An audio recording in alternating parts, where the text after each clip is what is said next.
At Roger Stone's urging, Mr. Trump became a major donor to Reagan's second presidential campaign. February 11, 1985, Mr. Trump was one of the guests at the Reagan White House star-studded bash for Saudi King Fahd. In 1985, Mr. Trump bought Hilton's nearly completed casino in the Atlantic City Marina District for $320 million, calling it Trump Castle. Mr. Trump's company issued $352 million in bonds to finish construction and open the casino, and tacked on an additional $32 million. Trump Castle opened and competed directly against his partner's first casino, Harrah's Marina. For the year of 1985, Mr. Trump reported losses of $46.1 million from his core businesses, largely casinos, hotels, and retail space in apartment buildings. In 1986, Harrah's scuttled its partnership with Mr. Trump and sold him its stake in Trump Plaza for more than $220 million. As Mr. Cohn's condition worsened from AIDS, Mr. Trump started gradually moving cases elsewhere, he said, never telling Mr. Cohn why. "There's no reason to hurt somebody's feelings," Mr. Trump said. "He was so weak," Mr. Trump added. "He was so weakened that he really couldn't do it."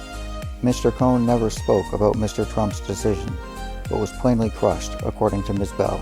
She remembers it happening not gradually, but overnight. Even as his health was failing, Mr. Cohn, whom government prosecutors had unsuccessfully pursued for decades on charges including conspiracy, bribery, and fraud, faced a final indignity. He was facing the prospect of disbarment, and the hearings were closed to the public. But true to form, Mr. Cohn, riding to the daily proceedings in a red Cadillac convertible, insisted on a spectacle, describing his accusers as a bunch of yo-yos, just out to smear me up. The prominent figures whom Mr. Cohn summoned to testify on his behalf included Barbara Walters and William F. Buckley Jr. And of course, Mr. Trump. He described his friend in simple terms.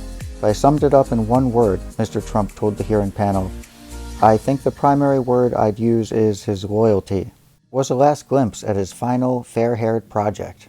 "I made Trump successful," he would occasionally boast, according to Mr. Marcus, Mr. Cohn's cousin, a former journalist who chronicled Mr. Cohn's last months for Vanity Fair.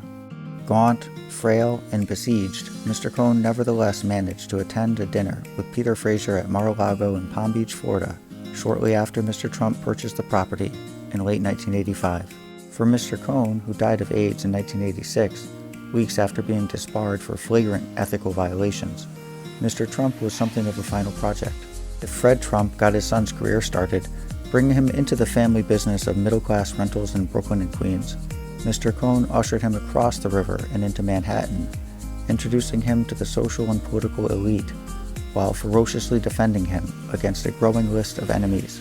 Decades later, Mr. Cohn's influence on Mr. Trump is unmistakable. Mr. Trump's wrecking ball of a presidency, the gleeful smearing of his opponents, the embracing of bluster as brand, has been a Roy Cohn number on a grand scale. Mr. Trump's fear-baiting tactics seem to have been ripped straight out of the Cohn playbook. "I hear Roy and the things he says quite clearly," said Peter Fraser, who, as Mr. Cohn's lover for the last 2 years of his life, spent a great deal of time with Mr. Trump. "That bravado, and if you say it aggressively and loudly enough, it's the truth. That's the way Roy used to operate to a degree, and Donald was certainly his apprentice." Mr. Trump said, "Wow, that's the end of a generation." Mr. Fraser inherited all of Mr. Cohn's possessions: the townhouse, his weekend place in Greenwich, Connecticut, his Rolls Royce, his private plane, and much more. But the Internal Revenue Service, collecting on Mr. Cohn's tax debts, confiscated nearly everything. He did get to keep the cufflinks Mr. Trump had given Mr. Cohn.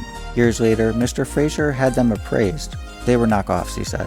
"Roy was an era," Mr. Trump said in an interview, reflecting on his years with Mr. Cohn. "They either loved him or couldn't stand him, which was fine." Mr. Trump was asked if this reminded him of anyone. "Yeah," he answered, "it does, come to think of it."